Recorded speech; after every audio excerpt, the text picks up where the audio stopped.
Okay, what's up, everybody? Welcome back to my channel, Perspective.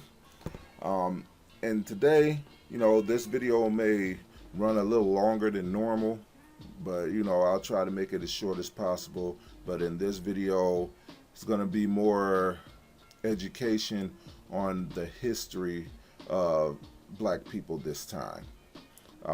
As you can see on the screen, the first thing I have is the dictionary definition of destabilize, and I'm going to read it. Destabilize, Oxford Languages. Destabilize, to upset the stability of, cause unrest in. Basic definition of destabilize. And what is it? Others you want to know. What does it mean to destabilize a society? Destabilization is sabotage of the economy, political system, or social forms of a rival in such a way as to destroy the ability to resist or retaliate. Remember this. This is a popular form of government-sponsored conflict because it does not require as much accountability as more public actions. Now, that's the destabilization of a society. I also pulled this up. Destabilization. What does it mean to destabilize a society? What does destabilization mean in psychology? Which is another important one. When we're destabilized, we struggle to feel grounded, centered, and aligned. We no longer feel connected to our inner selves or intuition or our faith. So these are two important definitions to know for what I'm going into. So we read destabilization of a society and destabilization of psychology. And the more I go into this topic, the more you're going to understand what's happening to our people, even to this day, and why. It's going to make more sense. So, this first thing I pulled up is 9 historic black neighborhoods that celebrate black excellence. Now, this is between the times of just after slavery up to about the 1920s. And back then, as black people, we were doing pretty good. We just came out of slavery. White people hated us. White people separated themselves from us. And we're fresh out of slavery. And we had several different communities that were thriving. Now, I'm just going to pretty much scroll through these because I want to get to an even greater point after. And the first, of course, is Black Wall Street, Greenwood, Black Wall Street, Tulsa, Oklahoma. Everybody knows about that one. And since I'm just scrolling through, I'm scroll through this article because there's another article that I do want to read through that's going to take more time. So if you want to read through this article, I'll put the link in the description, or you could just pause this video and read through it as I'm scrolling down.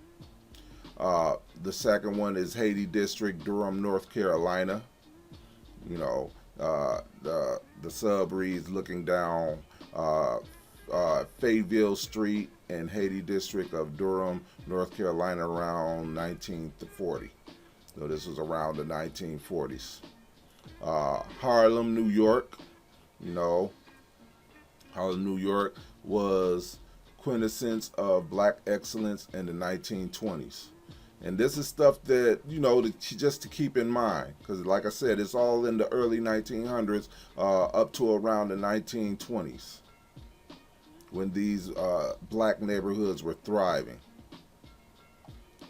10th Street District in Dallas, Texas. And it's got a little information about it. And it was doing well as well in the early 1900s. 4th Avenue District, Birmingham, Alabama. Jackson Ward, Richmond, Virginia. 7th Street, West Oakland, California. Sweet Auburn Historic District, Atlanta, Georgia. And that's how many they highlighted here. Now, I'm going to get to the meat of this. This is an article that reads, and it's from like BET. Not just Tulsa, race massacres that devastated black communities in Rosewood, Atlanta, and other American cities. Now remember, in Atlanta, Sweet Auburn Historic District, Atlanta. We're going to come back to that after we read this article because it mentions Atlanta. Now, this is what's going to take a little time because I want to read some of the articles here.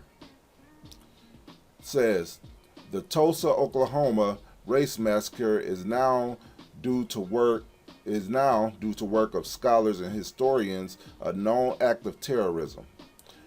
Several documentaries and news stories have told the story about 1921 massacre that permanently altered the fate of a successful community known as Black Wall Street. Now, you can read the rest if you want. I'm going to jump down here. The death toll was originally reported as 36. However, you don't have to be a forensic archaeologist to surmise that more than 36 people were killed.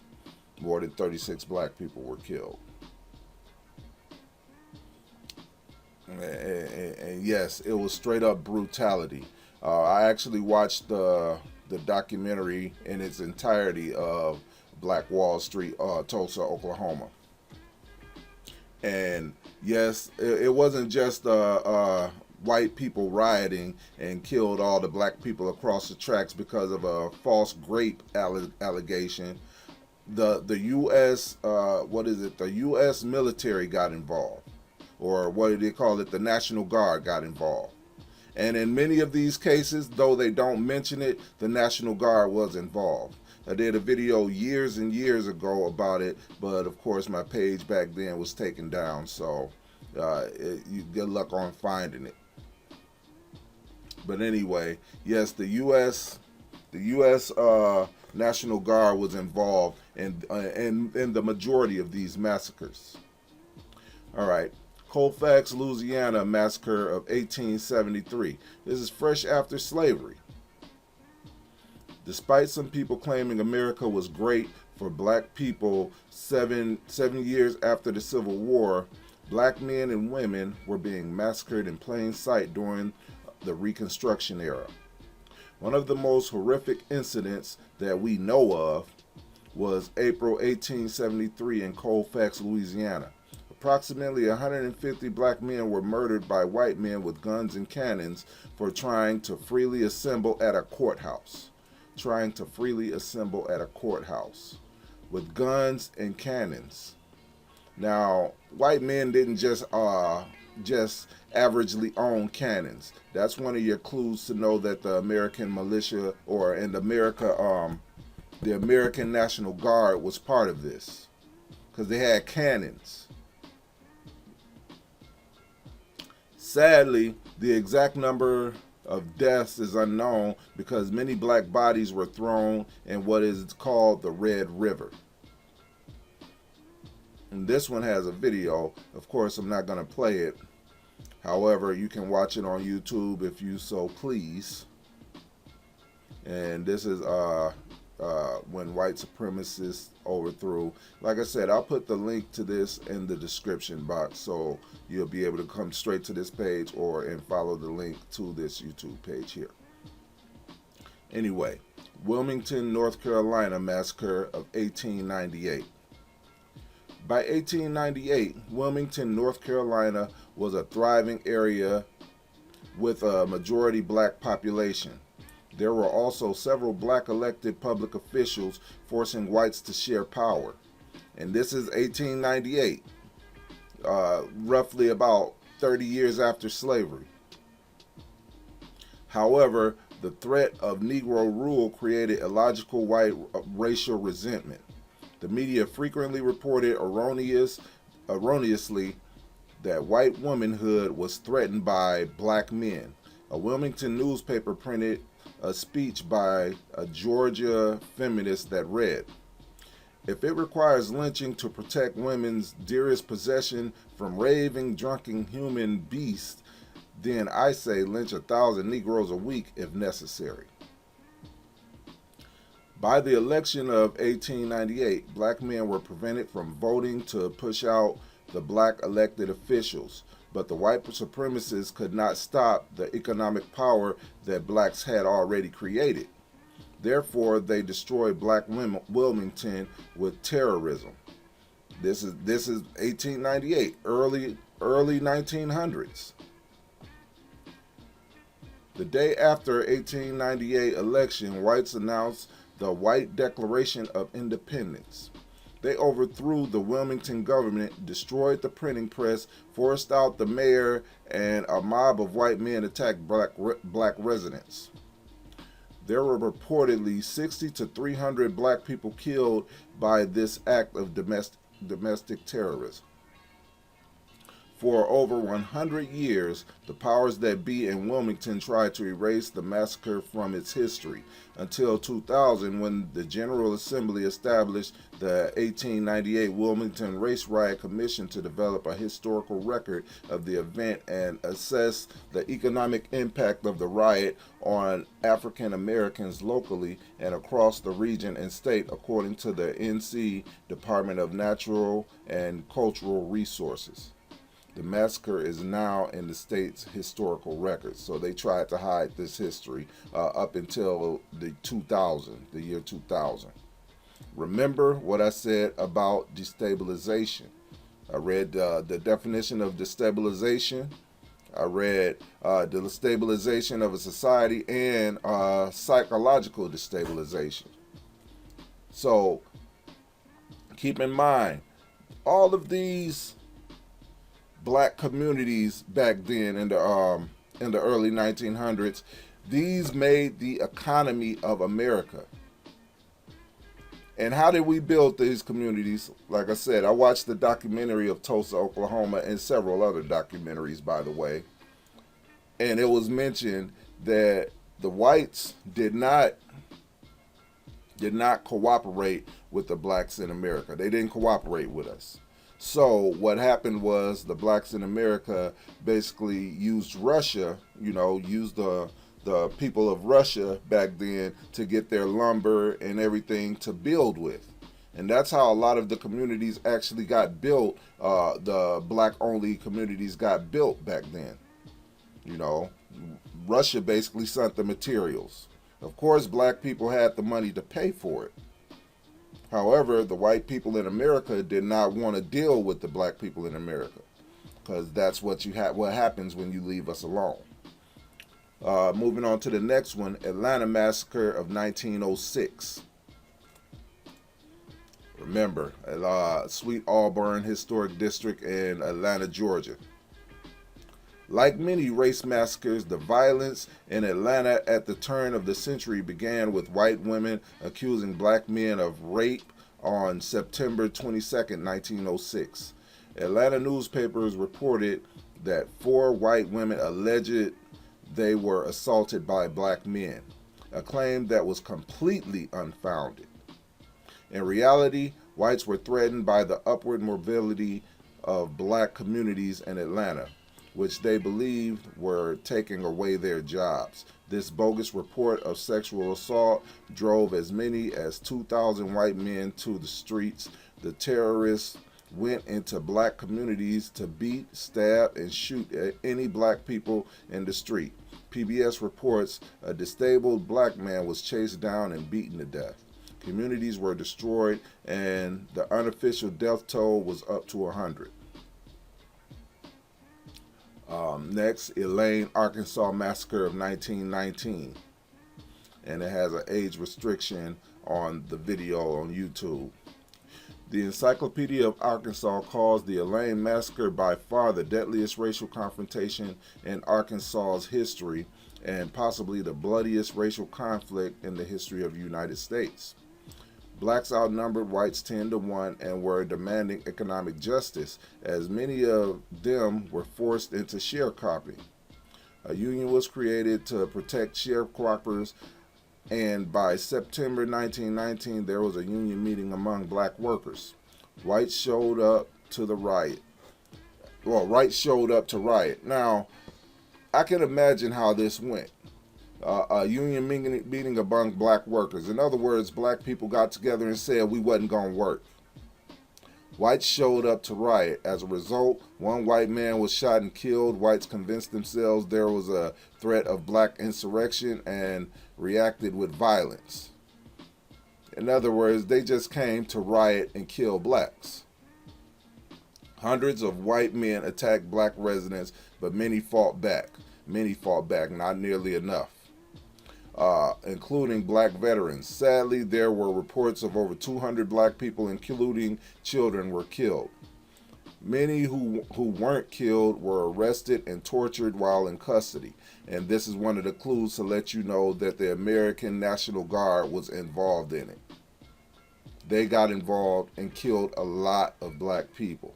Why? Because black people had a union and they were going to stop working. And this one white man that was supposedly shot and killed, was their reason for the military and the white people residents to just start killing black people. Why? Because hey, we were the economy. Moving on. Many who were killed were arrested and tortured while in custody. They were forced to confess about an insurrection, with 12 men receiving the death penalty. They eventually became known as the Elaine 12. With the help of the NAACP, their case went to the Supreme Court in 1923 and they were exonerated. This was one of the first times the NAACP won a case in front of the Supreme Court. While every white man was pretty much racist back then. In other words, they knew the black men wasn't trying to insurrection. They knew that the black men were actually trying to defend themselves while they were murdering black people. And keep in mind what destabilization means. Destabilization of a society. And keep in mind destabilization of psychology.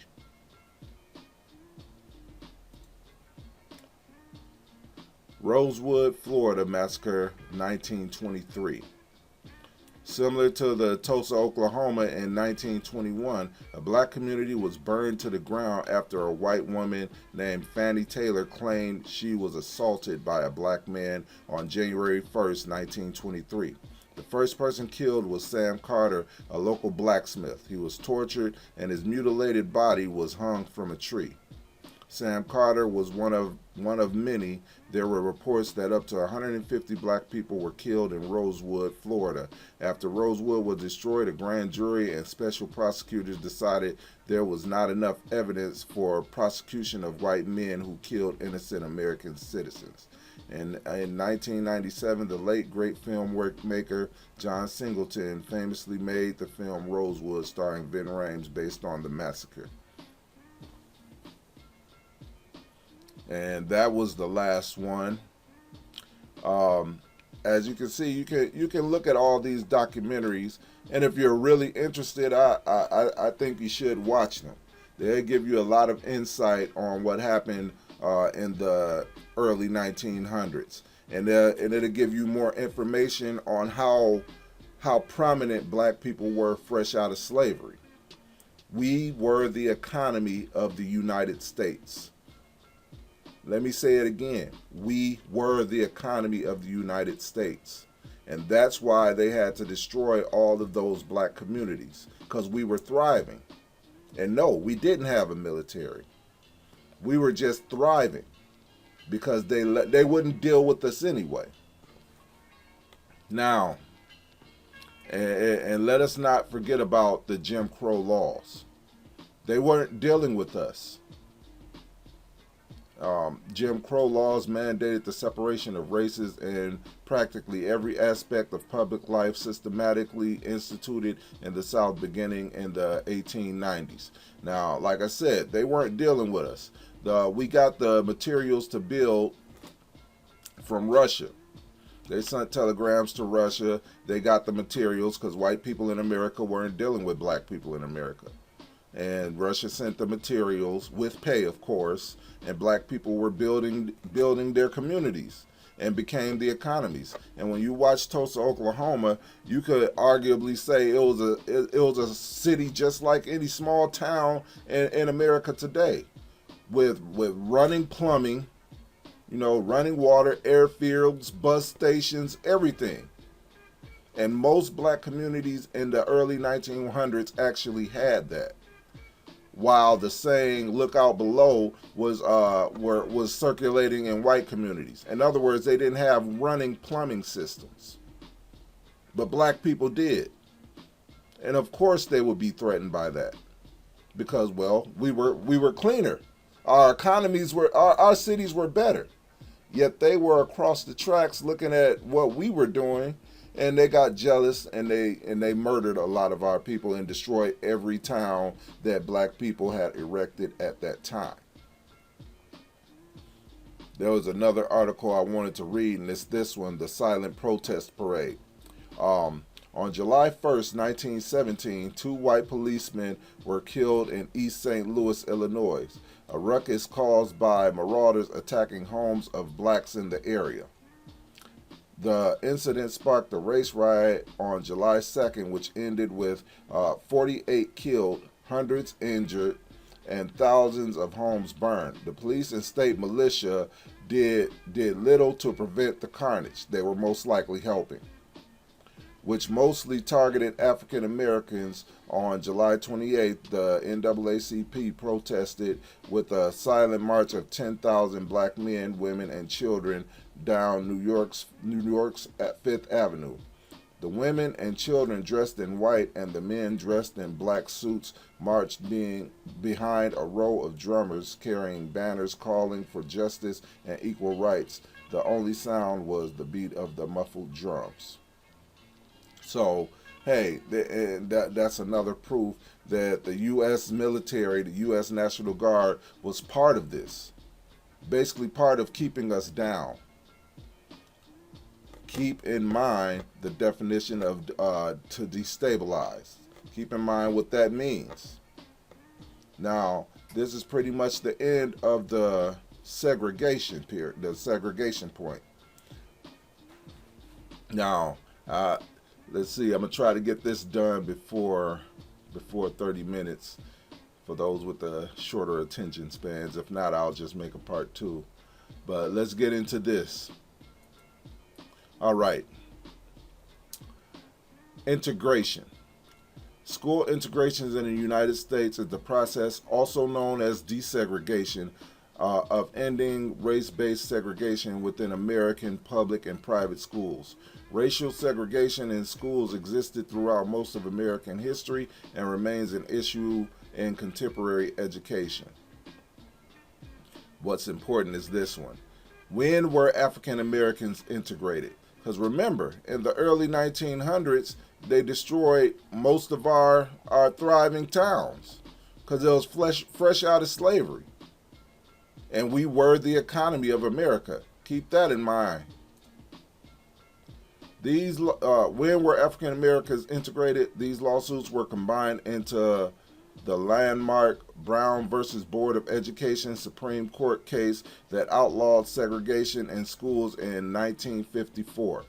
But the vast majorities of segregated schools were not integrated until many years later. That's actually a lie because they forced us to integrate with them. You know the black kids going to all these schools and getting hit over the head with water bottles and all types of stuff like that. And white people calling our people all types of racial slurs. Look, and it's the same today.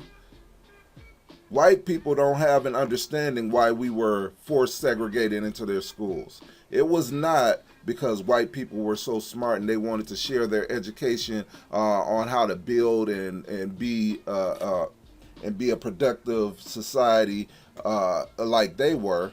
It was because they were not productive, and we were, and they couldn't figure it out.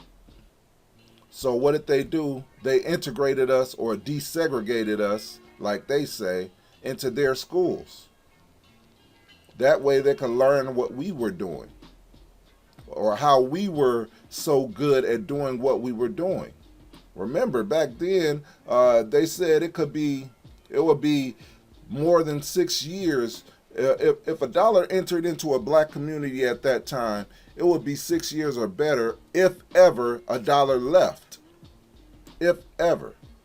Now they say in the black community, it's a wonder if a dollar stays there 60 seconds.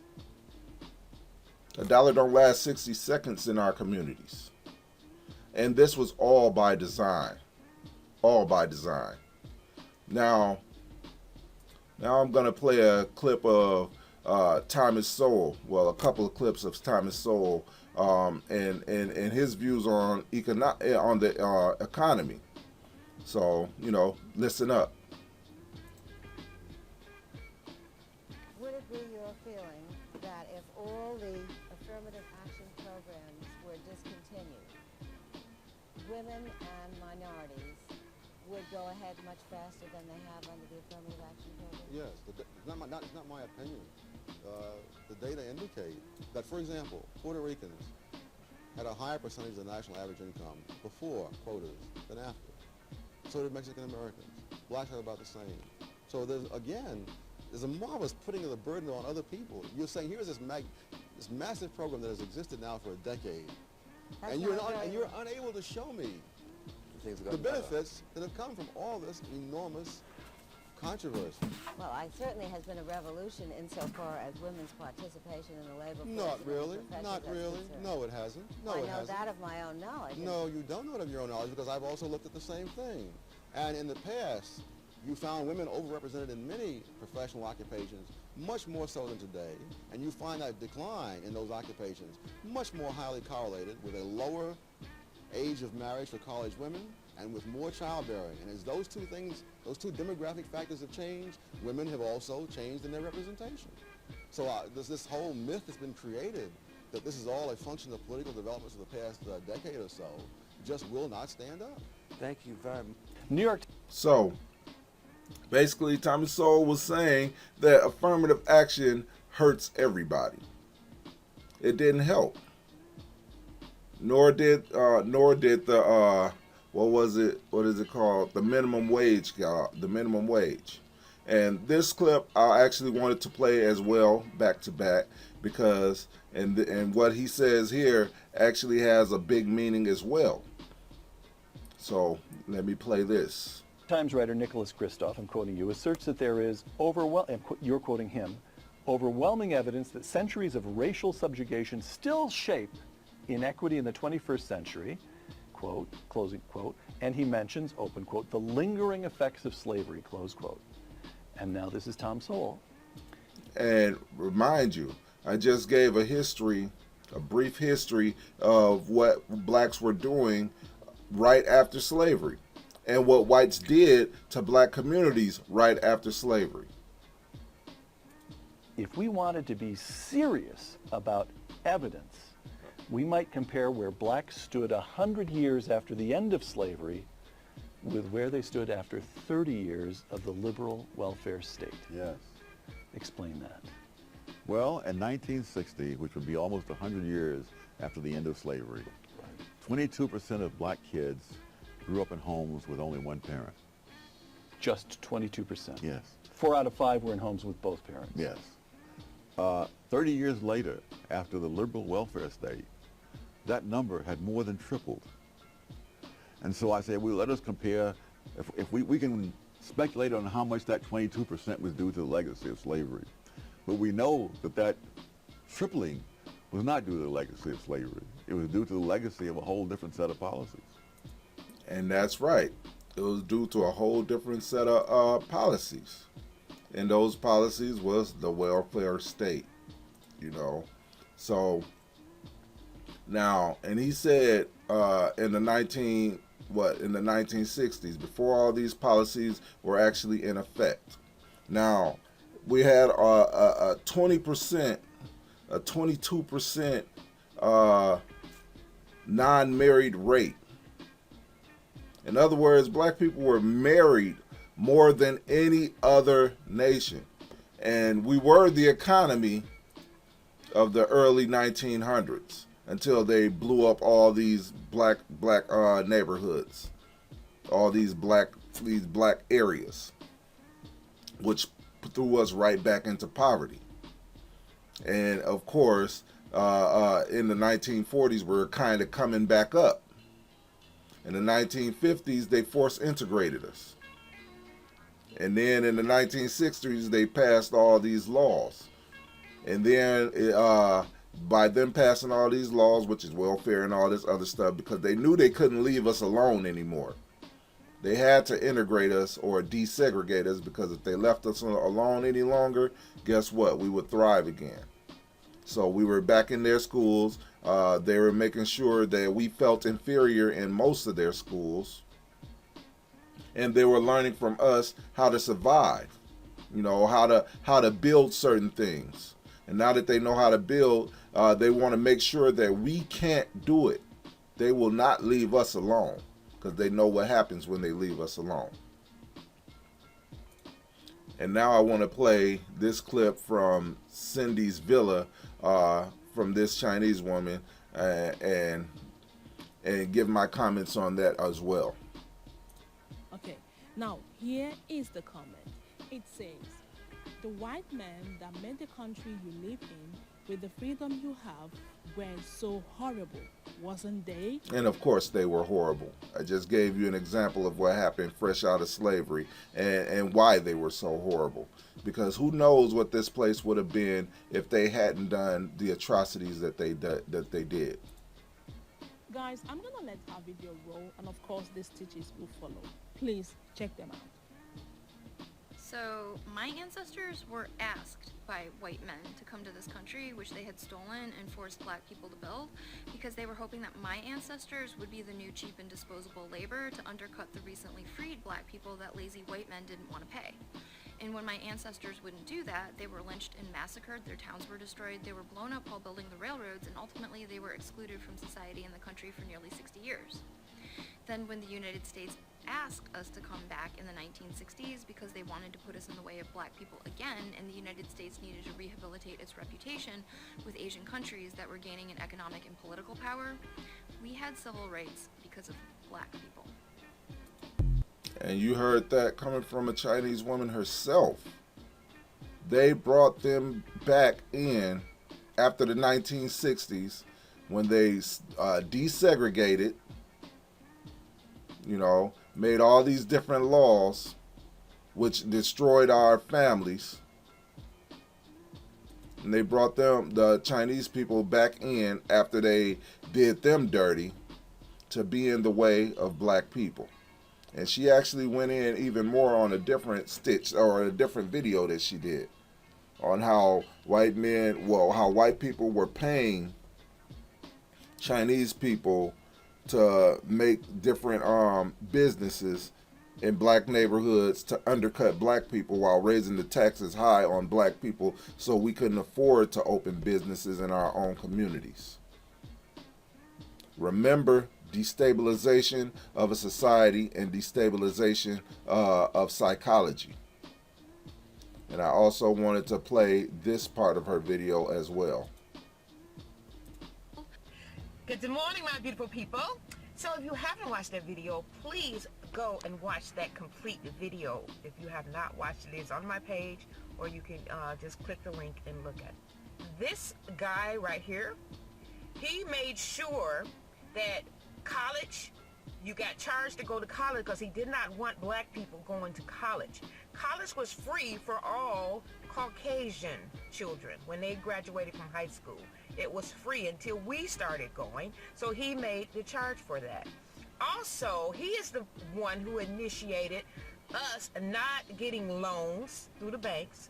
Also, with us not being able to start businesses in our neighborhoods, during the 80s, we all had our own business, which we started in the 60s and 70s. And he made sure to get rid of that by bringing the Asian population in and giving them loans if they start businesses in our neighborhoods, and raise the taxes and everything so high for us. that we could not afford to run our businesses.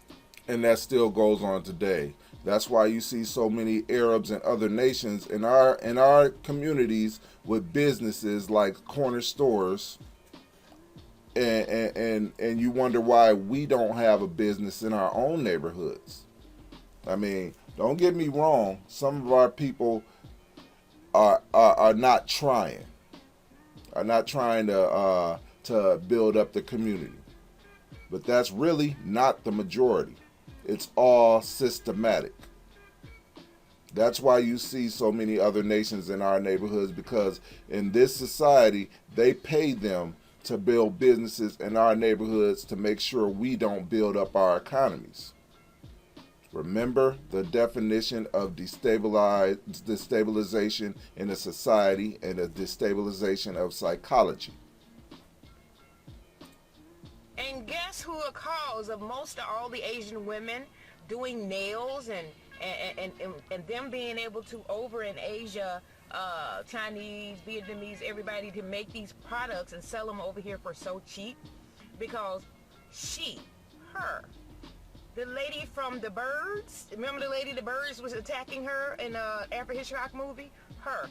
Tippi Hedren, flew her personal manicures to teach them how to do manicures and come back over here and make money off of us. So go back to my video that I posted of how to sell to a Negro.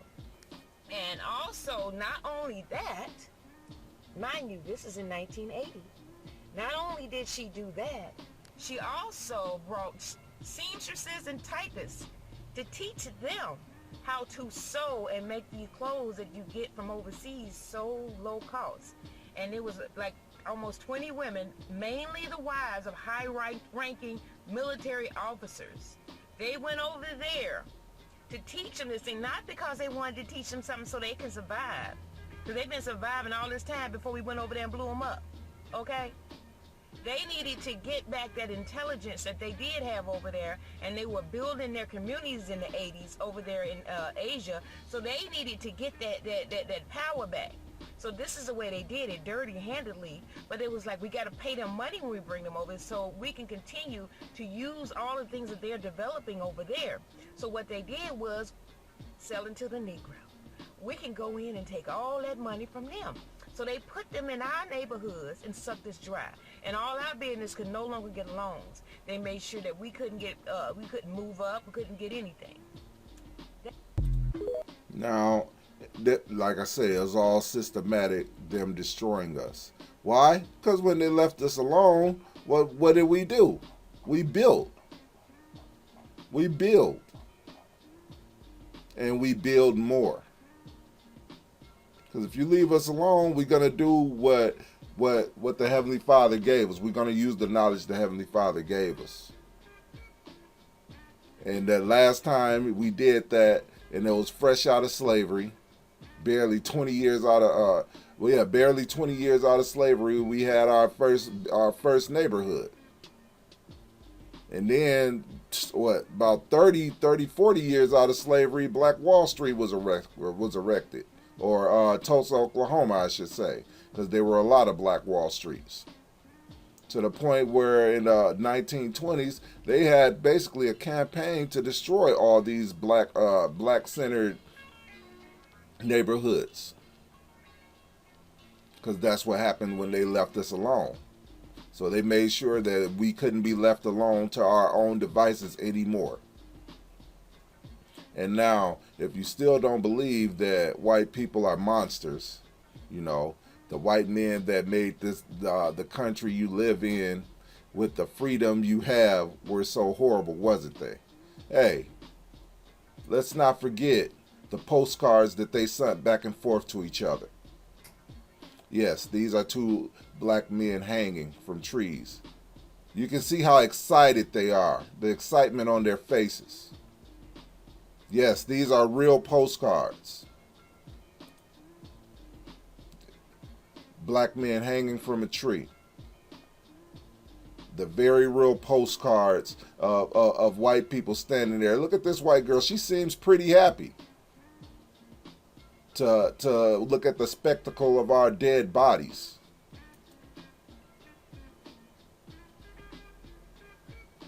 There she is again. She's pretty happy, man. She don't look sad, scared, or worried at all. And this is the fuller photo of it. Oh, but they're not monsters. What other people have done this? What other people have done this? Not in history. Now they always say how every nation had been in slavery at one point or another. None of them did this. None of them sent postcards back and forth to each other of dead slaves hanging from trees and being happy as apple pie about it. This never happened in other nations. Look at this. Aren't they? Hey, they look like they the proudest white people on the planet. And this was not that long ago. This wasn't more than 200 years ago. This is their history. Matter of fact, it's not more than 100 years ago. It's 2023. So in the 1920s, this is the things that they were doing. And they were happy about it. Not just happy, but excited about it. But they'll say that they're not monsters. And they'll say stuff like, they gave us freedom? What? They destroyed our neighborhoods. We were the thriving economy. They didn't know how to make a running plumbing system. And we did. Yes, we did it first. And what did we get for it? Destruction. He's just too proud of this postcard. Yes, and I want to remind you that these are postcards. This man was hanged and burned. This black man was hanged and burned for some unlawful reason.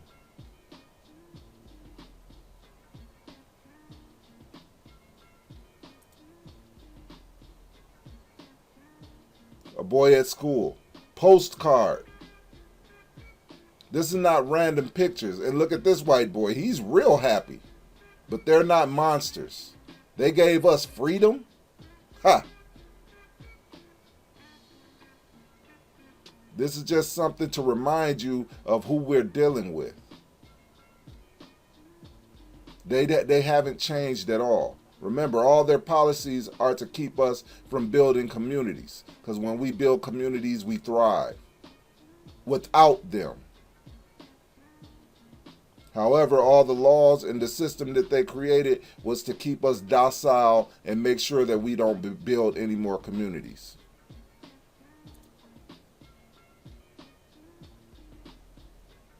I mean, hey, who else but monsters would make postcards of this?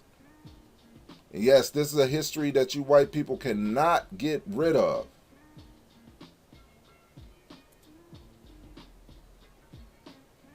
No other nation has done this, but you. So